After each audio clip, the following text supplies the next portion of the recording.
Andre, the IIHS just recently published some more crash data, and it's quite surprising. Yes. Because many people think that the bigger you go, the better and more safe a vehicle is.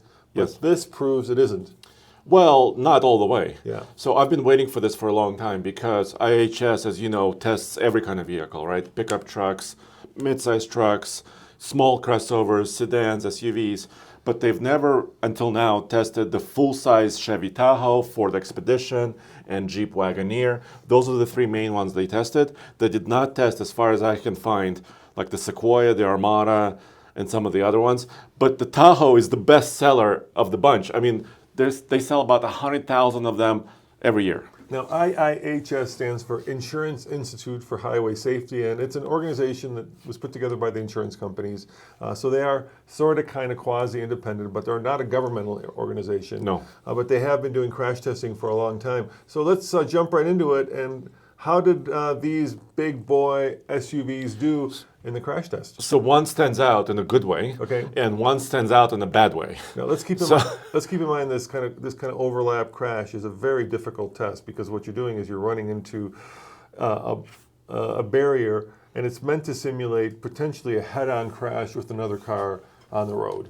Yeah, but usually But offset. Yes, but it's offset, and that's kind of one of the most common things that happen because, I don't know, you lose focus or something, You'll veer concentration, off and you're slightly veering, and you're not hitting head-to-head perfectly. You're always hitting slightly off-center. or you're doing that with a barrier. Yeah, or a tree or something or else. a telephone pole. So go ahead. How did the Tahoe do? Let's watch it. Let's just watch it and see how it does. So this is the toughest test, like you said, because it's on the driver's side, and it's also this 25% offset. And Tahoe actually does not super bad. So good rating is really good. I mean, they don't have a great rating, but let me show you this. It doesn't have top safety pick. So top safety pick or top safety pick plus is the highest honors that IHS gives out. The Tahoe does not get it. Small overlap front gets an acceptable, not a great rating or not a good rating, and moderate overlap front, updated test, poor. Also, headlights are poor. There's so many cars with bad headlights, and Yes. it doesn't seem to matter how much you spend for a vehicle. The manufacturers just keep putting very bad headlights, and we're at the point now where we either get very bad headlights or very good headlights that are too bright. And nothing really in the middle. In between. All right, Yes. let's go over some of the other cars. So, by the way, all of these SUVs, the big boys, did really well in the side crash. So this is basically simulating a T-bone collision, right? Crossing an intersection and really, meeting another vehicle like this. All of these, and the most important thing is who you put in the back seat, right? A lot of people buy these SUVs for their children, maybe their pets, etc., and your friends and your family. So protecting your passengers is very important as well. Yeah, I think the theory a lot of people go by is that the bigger a vehicle is, the more weight it has. So let's say if you crash a Tahoe into a Corolla, the physics of it are such that more weight in the Tahoe will transfer more impact into the Corolla. But obviously, if you're crashing into a barrier that is stationary, it doesn't matter how much weight the vehicle has, because that, in this situation... Well, actually, the weight hurts then. Exactly. Because if you have a really strong barrier, you're carrying 6,000 pounds into it, and that's your vehicle weight. All right, let's hear So the Ford, explanation then. how about Ford? Oh, that Ooh. sound. Oh, look at that. That does not look good, Andre. So what you want to do is you want to protect the passenger compartment, right, as much as possible. And I don't know, after about, 10 years of you and I, studying these tests and reporting on them, I haven't really seen the A-pillar separating like that. Do you see kind of how it kind of separated there? So that's... Looks like a lot of intrusion into the passenger Yeah. compartment, and we'll see it right here. So So airbags go off, that's really good. But then look at the side. Yeah, the A-pillar just tears off the car. I got a feeling this is not going to get a good rating, Andre. No, and if we look at this, a small overlap marginal, updated test marginal. So yeah, and once again, no top safety pick on the Expedition. Huh, interesting. So But there's a bright spot. Okay. Bright spot was actually the Wagoneer and Grand Wagoneer. Oh. Because, let me find the same test. Let's see, small overlap right there. So they released a lot of tests. And they crash a lot of vehicles. Yeah. So the A-pillar there stays intact. Well, actually, it bends a little bit. Do you see that? Yeah, but the reason that's important is that's the passenger compartment, Yeah. right? So that's what you want to stay intact. So you want that energy to be transferred into the crash zone, which is the engine and the wheel and the suspension, and not into the passenger compartment. And this sunroof remains intact. That's kind of interesting, right? Yeah. Because it's got a panoramic sunroof. You think that's a write-off, Andre, if you were in that? I think so. This looks like a write-off completely. I mean, did you see the whole thing bend? Yeah. This is a pretty serious impact, and this is how they test. So let's look at the data here.